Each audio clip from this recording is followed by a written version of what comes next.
Right, this one's an absolute cracker, but there's a lot to get to. So we need to do the blue triangle. So what I'm going to do is go for the rectangle and take away 3 lots of the triangles. So we'll go for triangle 1 there, call that one up there, triangle 2, that one there, triangle 3. So what we're going to do is start working out some lengths of the sides in those triangles. So let's go start off with that one there. Let's call that one X. So we've got a right angled triangle that is, hopefully you can see the scruffy lines I'm drawing in.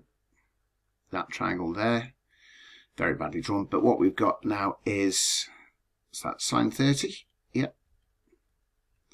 Is the opposite over the hypotenuse.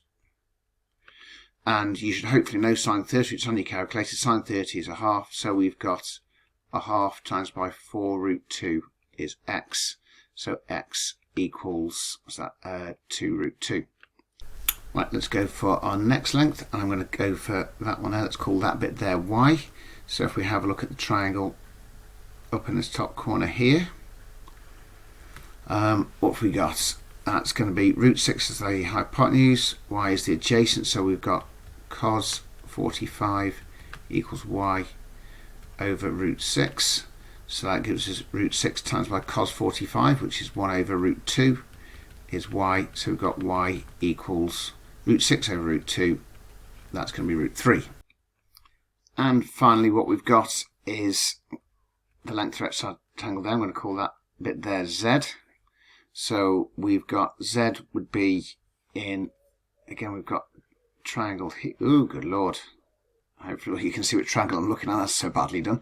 Anyway, so we've got adjacent. So again, it's going to be cos again. So we're into cos 30 is, what's that? Z over 4 root 2. Cos 30 is root 3 over 2. Times that by 4 root 2. So that's z. So that's going to be root 3 times root 2 is root 6. 4 over 2. So we've got z equals 2 root 6. Okay, so now we've got all those bits sorted.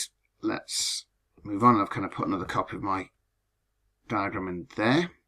Right, so now let's start working out some areas. I'll tell you what we'll do. We'll just go and get some values that we had before. So let's put them at the top here. So x we had was 2 root 2.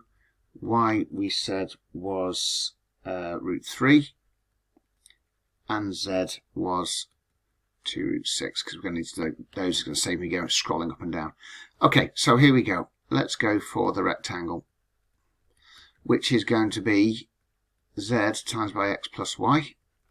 So now we're getting into all our work with our surds. So we've got z 2 root 6 times by x plus y. It's 2 root 2 plus root 3. Multiply that. 2 times 2 is 4. Root 6 times root 2 is root 12, so we've got 4 root 12, and then I've got 2 root 6 times by root 3, so that's going to be plus 2 root, which you can either manipulate by hand or just bash into your calculator. So that's going to leave us with 8 root 3 plus 6 root 2. So that's the rectangle done. Let's go for triangle number 1. So that's going to be half base times height, so half x times by z, which is half x we said was 2 root 2 times by 2 root 6. So that gives us half times 2. Those disappear. So we've got a root 2 there. So we've got 2 root 12, which is 4 root 3. That's that bit. Right, triangle number 2. We've got half base times height again, so that's half y times y, so half y squared. So that's half y is root 3, so we've got half root 3 squared, which is just half times 3, so that's 3 over 2. And then we've got triangle number 3. This is the slightly more complex one, as we've got our two sides. So the bottom side here, that's going to be x plus y, and then the vertical side, that's going to be z minus y, because obviously if that's 45-degree angle there, I should have said this previously, that top right hand corner triangle is an isosceles because it's a 45-degree angle, hence the z minus y.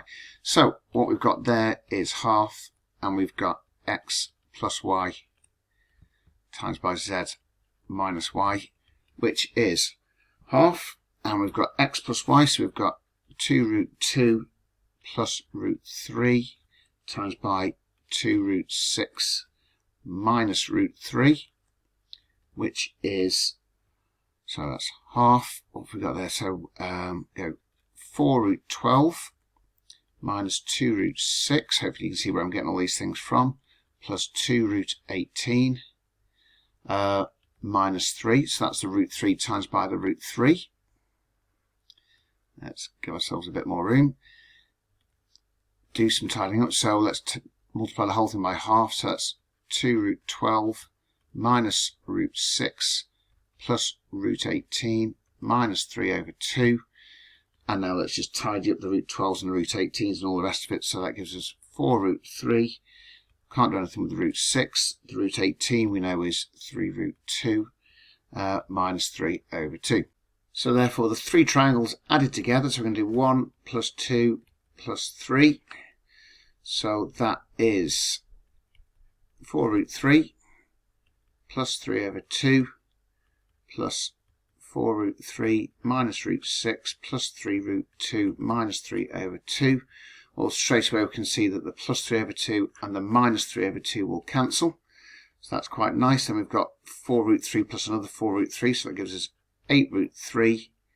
And then we've got minus root 6 plus 3 root 2. And now one last thing to do. I told you at the start this one was a bit of a mission. So what we've got to do now is, let's do the area of the rectangle, take away the area of the triangles. Now the area of the rectangle we had from earlier was 8 root 3 plus 6 root 2, and off that we need to take the area of the triangles, 8 root 3 minus 6 root 6 plus 3 root 2, and probably some of you now screaming at the screen telling me my obvious mistake, which is definitely need to make sure I've got brackets around there. And again we can see some cancelling going to happen, so the 8 root 3s, they're going to disappear, so that's going to leave us with, we've got 6 root 2, take away 3 root 2, so we've got 3 root 2, and then we've got, now here, because I've got minus root 6, so that's going to become plus root 6, and there we go. There's the area of my triangle. Whew! Told you it was a cracker.